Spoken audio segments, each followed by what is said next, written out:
over and see if there's... Oh, hi, how are you today?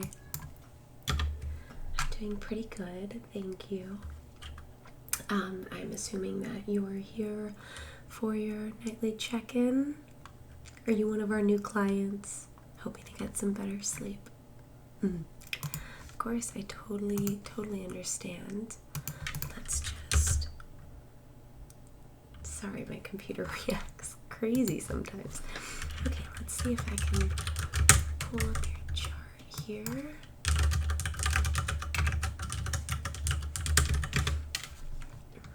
Okay. Yes, here you are. Okay, so do me a favor and give me your date of birth. Okay, great. Cool. So I've got you here as... Yeah, your appointment for 10 o'clock? Okay, so being that this is your first time, there's going to be a lot of different paperwork that we're going to need to go over. Sorry, I shouldn't say paperwork, but just a lot of questions to get you started and make sure that we come up with the best possible treatment for you.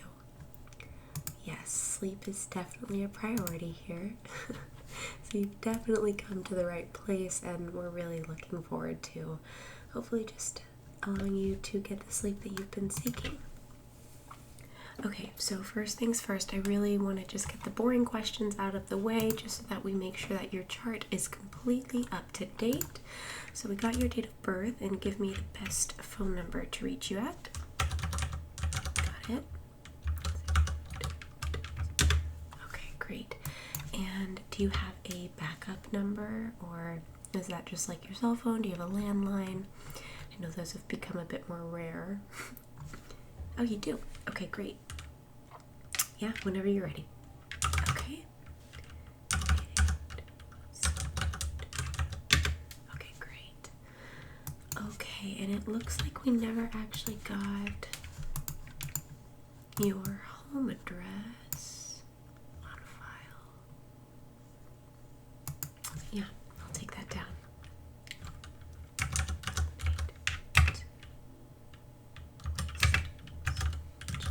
Okay.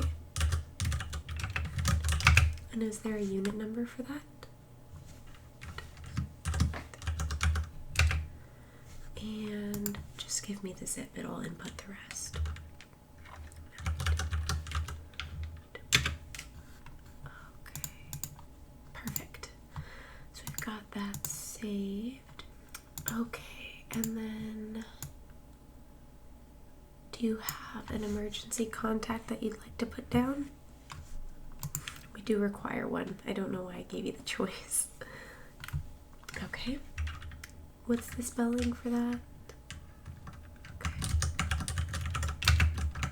Last name? Okay. And what is your relationship to this person?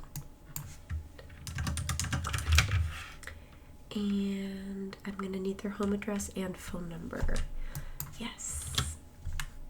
Okay. Sure, yep. We can start with the address. Okay.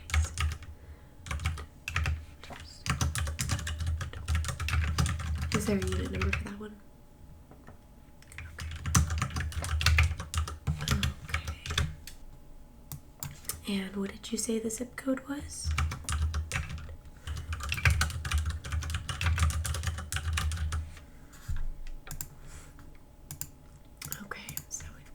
Down, got the zip code, yep, and then the phone number.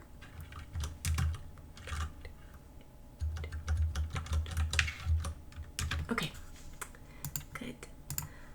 Okay, this all looks good. So first, we're going to start with some survey questions just about your sleep. First, we do really want to say that we're so excited to welcome you here into the sleep clinic, and we're really excited to hopefully come up with some really amazing roundabout ways to give you the sleep that you haven't been getting. As somebody who has had insomnia for a very long time. I have to say that the sleep clinic has been absolutely just phenomenal for helping me get my sleep back in order. I don't know what I would do if it weren't for this place. Yeah. Okay. Did you have a referring physician that told you to come here? Okay. No, it's totally fine. And do you have a primary care doctor that you want to put on file? You don't have to, it's not required. So I'm going to be asking you some questions, and we're going to start with your main sleep complaints because this is exactly where the issues start, and then we're going to do some more deep questions to really understand your sleep patterns, if there is actually any prior sleep disorders or diagnoses that you've received in the past, and we're going to go over your habits, your breathing. It's going to be a quite lengthy questionnaire, but I am very positive that this intake form is going to really allow us to get to the bottom of the problem, okay? So I normally handle the intake form. That way when you do actually sit down with a physician, all of your questions are already answered and it's just time to work on treatment for you. Okay, so main sleep complaints. So we've got trouble falling asleep. Just go ahead and give me a head nod and I'll hit X over it. Okay, trouble remaining asleep. Okay. Excessive sleepiness during the day. Snoring. Okay. Unwanted behaviors during sleep. And if there's any specific ones you can share. Okay. And how long have these issues been going on?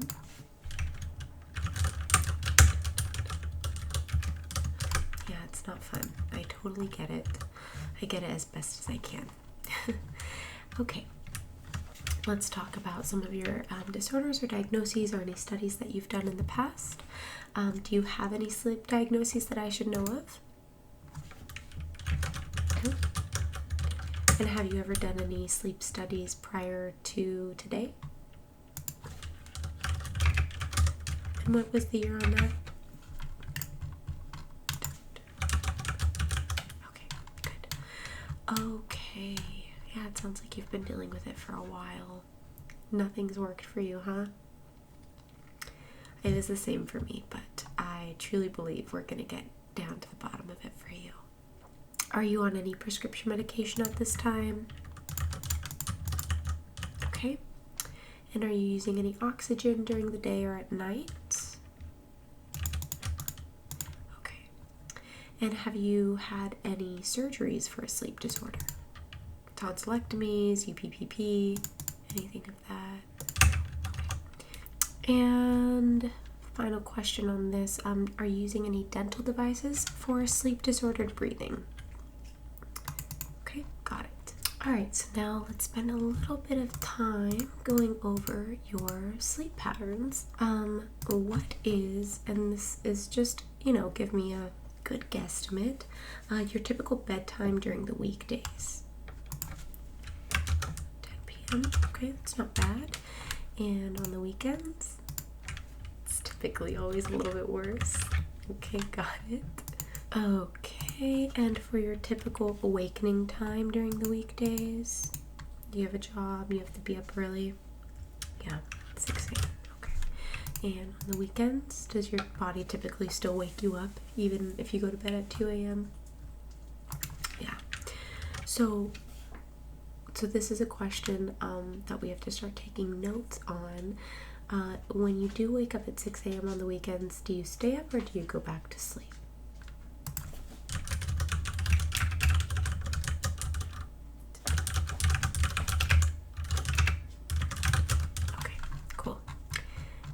Great. You're doing great. And typical hours in bed. Okay, got it. And typical hours of sleep. Fully rested. Okay. And how long would you say it normally takes you to sleep? Is it hours, minutes? Hours?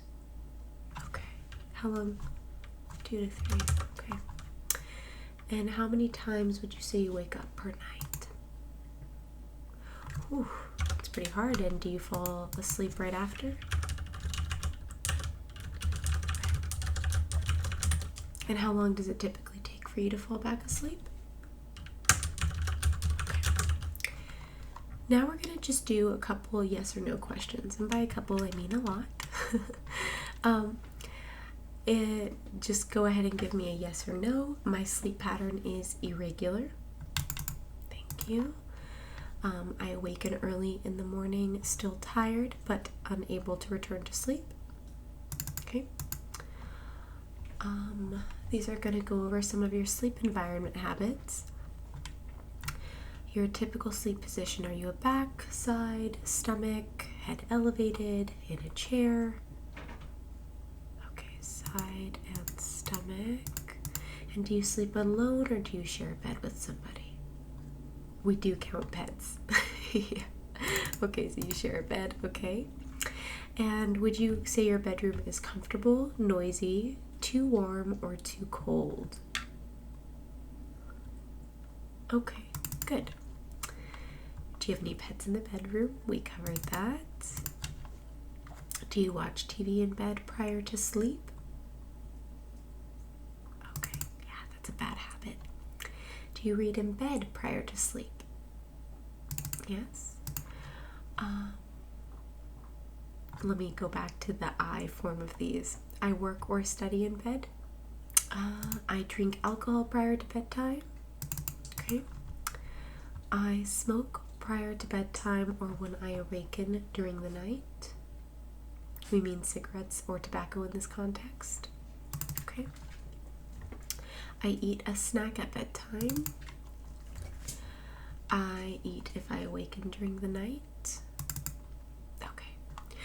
So now let's go over your breathing. Again, a series of yes or no questions, and then we're going to talk about daytime sleepiness next, okay? All right.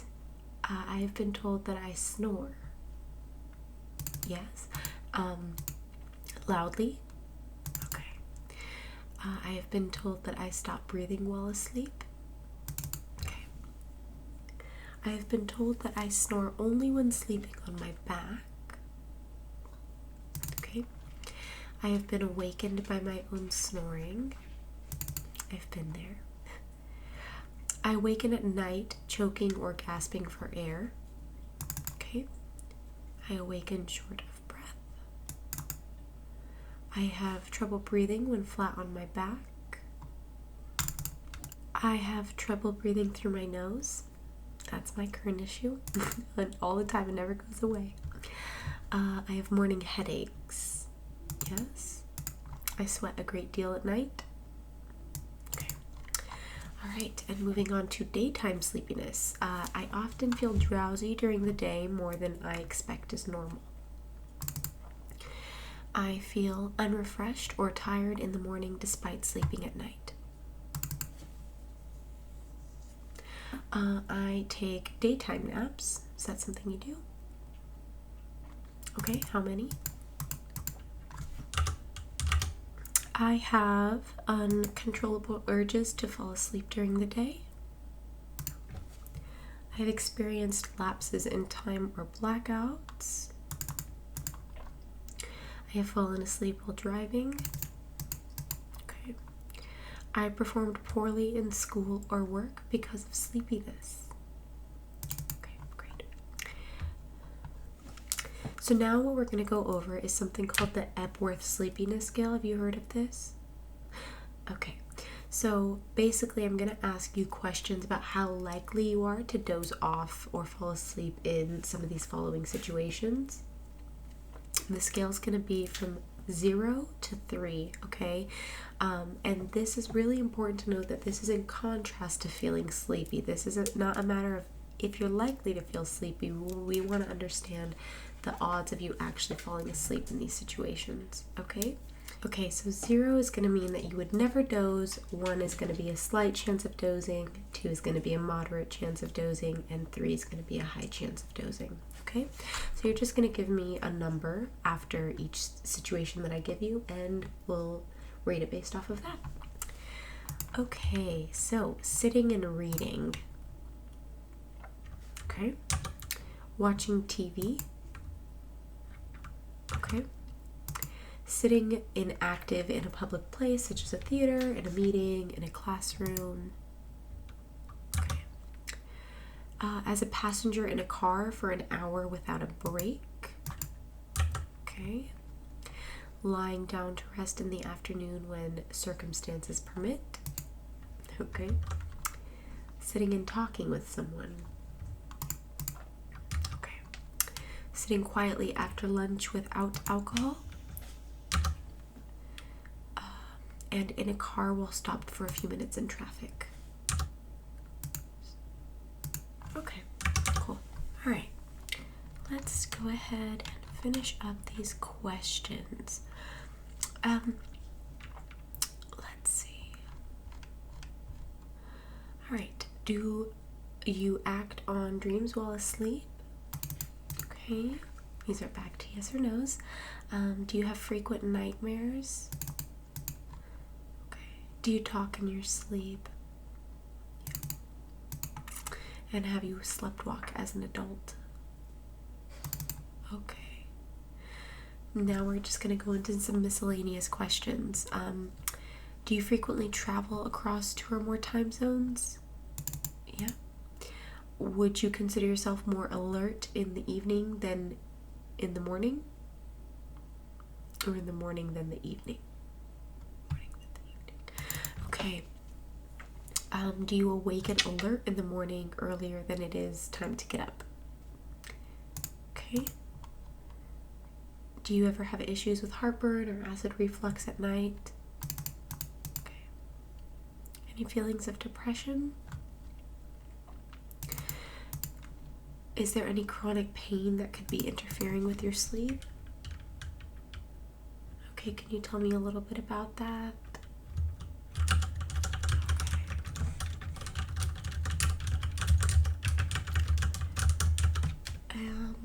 Does the need to urinate frequently interrupt your sleep?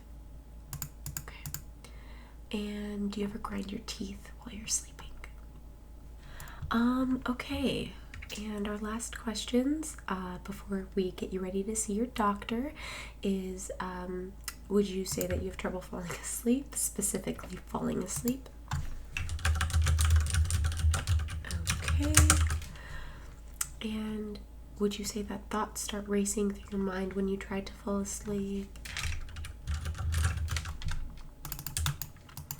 Do you have trouble remaining asleep?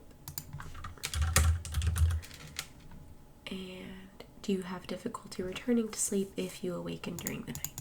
I know we sort of touched on these, but the finality is quite important. Okay. Great. So I'm going to go ahead and have you just take a seat right back there. And I'm going to get you set up with some water. I'm going to have you get prepared for your chat with our physician. I promise she's going to take such good care of you. You know, the gals here really, really are passionate about what they do. Sorry, I shouldn't say the gals. Everyone here is passionate about what they do, including myself. And please know that if you have any questions, just come on up at any time. And if you step outside, you also have the number to the office. But I'm really excited for you to go on this journey, and I think it's going to be really healing and cathartic for you to finally get to the bottom of these problems. Yeah, very excited for you, love. But yeah, as I said, go take a seat there, and we're going to get you started on your best sleep yet.